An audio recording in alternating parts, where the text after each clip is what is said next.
What's up, Geminites? It's your boy Gem Mint. We're here Tuesday morning with an early look at some new Marvel comics and Image comics as well, so stay tuned.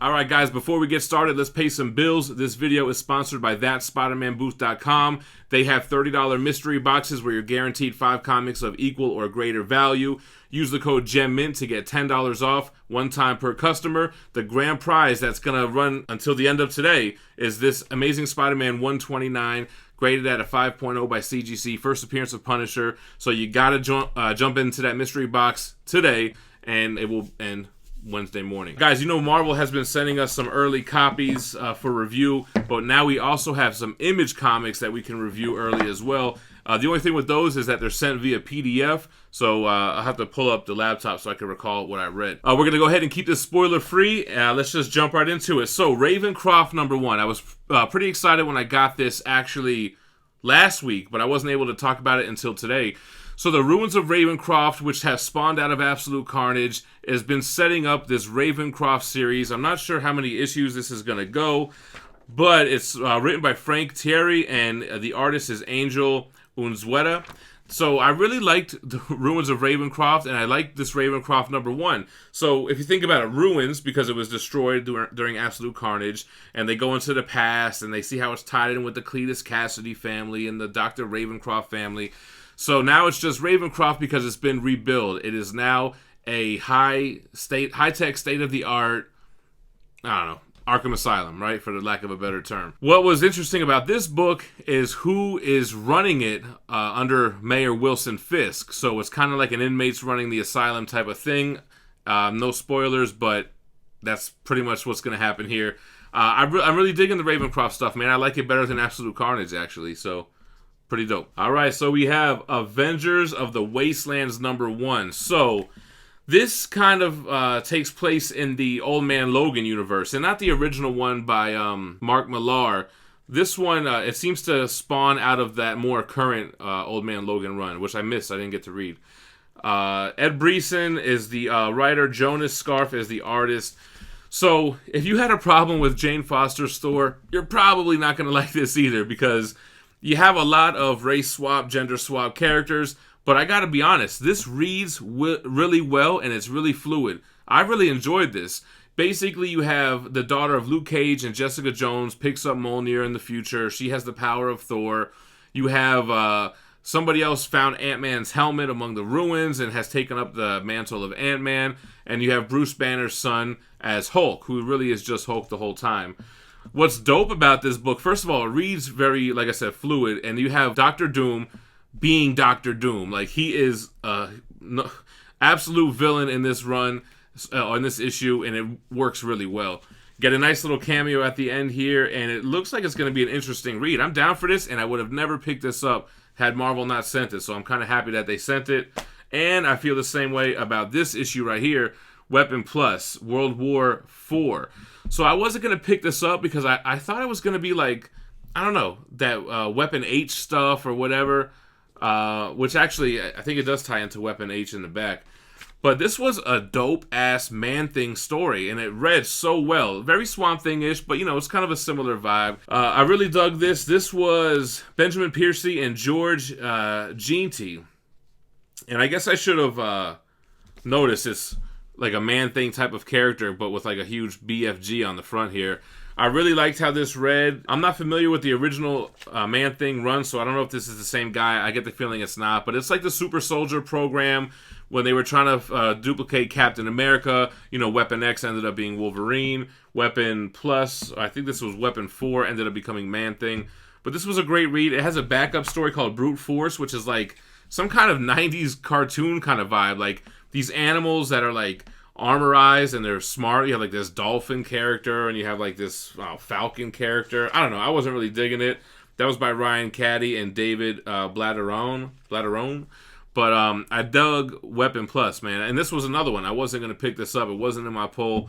But I'm glad I got it a little bit early and got a chance to read it. Last one. This was on my pull, so guess what? Don't got to pull it. This is Amazing Spider-Man, the Daily Bugle #1, and I see what you guys are trying to do with this, and I like it. So this is written by, who is it? It doesn't even give us any info in the beginning. Matt Johnson, Mac Chatter, Francesco Mobili. What Spider-Man's been missing for a long time was like being broke, and they kind of did that with Nick Spencer's run. They got him back being broke by tearing down that whole Parker Industry thing and making his work plagiarism based on what Otto did as Spider-Man, as Peter Parker. Anyway, but they brought the Daily Bugle back. Now, I stopped reading Nick Spencer's Spider-Man run, but I saw towards the end there, J. Jonah Jameson trying to get with the times in a Facebook era, even though they call it Face Space, I guess for copyright, like a MySpace Facebook blend. Gamecast, I can't afford it. So anyway, yeah, so it's nice to see Peter back at the Bugle as a photographer. You got Robbie is kind of the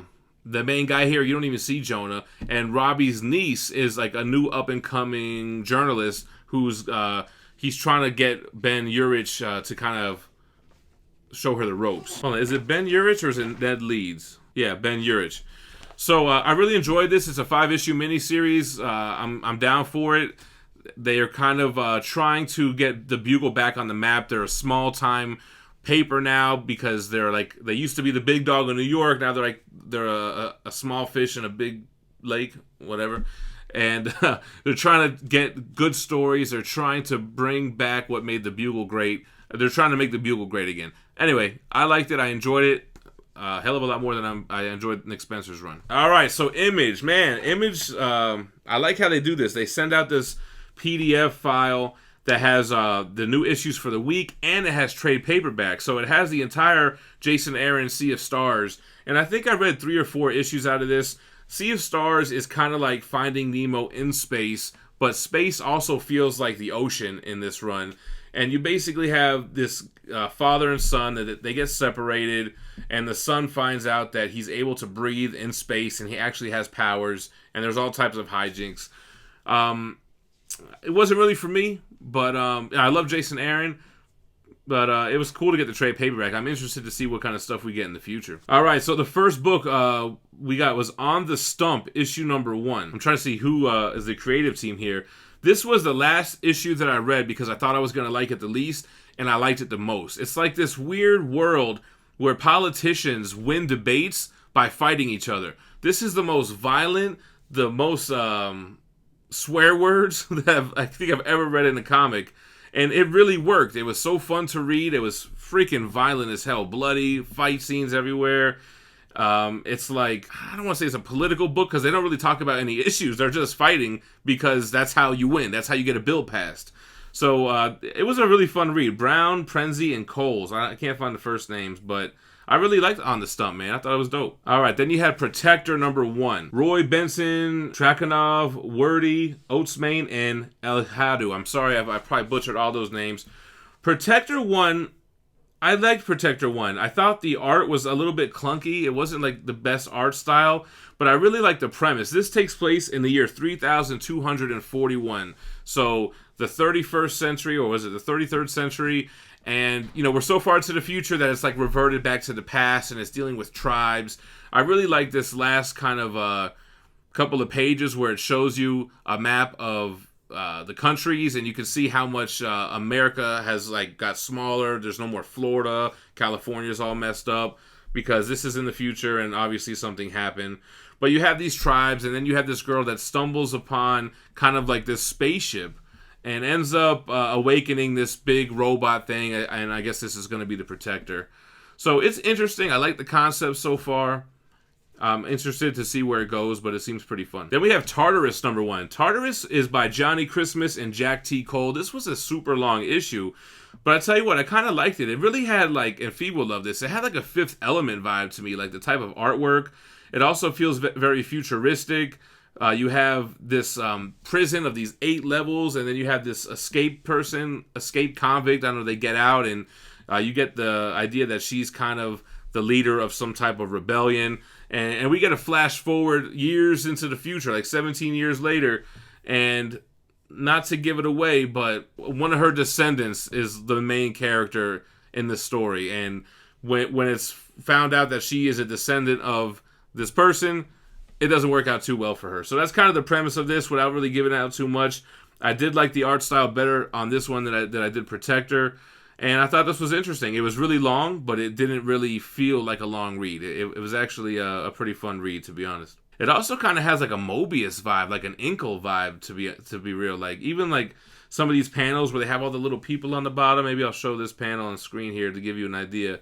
But there's also kind of like this weaponized liquid is what they use. It's really kind of trippy. Man, I didn't even see this trade paperback. Thumbs by Sean Lewis. I didn't get a chance to read this one, but I'm going to try to be more on top of this because the email gets sent out on Friday. I'm filming this now Monday night. I was a little bit behind, but I'm going to try to be more on point. And I didn't even see this in the app, so man, I got to read this Thumbs trade paperback. Anyway, that's going to be a quick, early New Comic Book Day reviews. I am going to drop the New Comic Book Day reviews tomorrow like I normally do. It's a very Marvel heavy week. I don't think there's any DC, maybe one book. And the Image stuff was taken care of here. So it's really going to be strictly Marvel. Like I said, that's SpiderManBooth.com. This is the last day to jump in the mystery box that has the grand prize for the Amazing Spider-Man 129 CGC 5.0. Remember to use the code GemMint for $10 off. You can't lose. Make sure you hit the like before you leave. Leave me a comment down below. What do you think about these early reviews? And make sure you subscribe to the channel. By the time you see this, I might be doing the 50K subscriber giveaway. So make sure to be on the lookout for that. Stay minty fresh. Peace.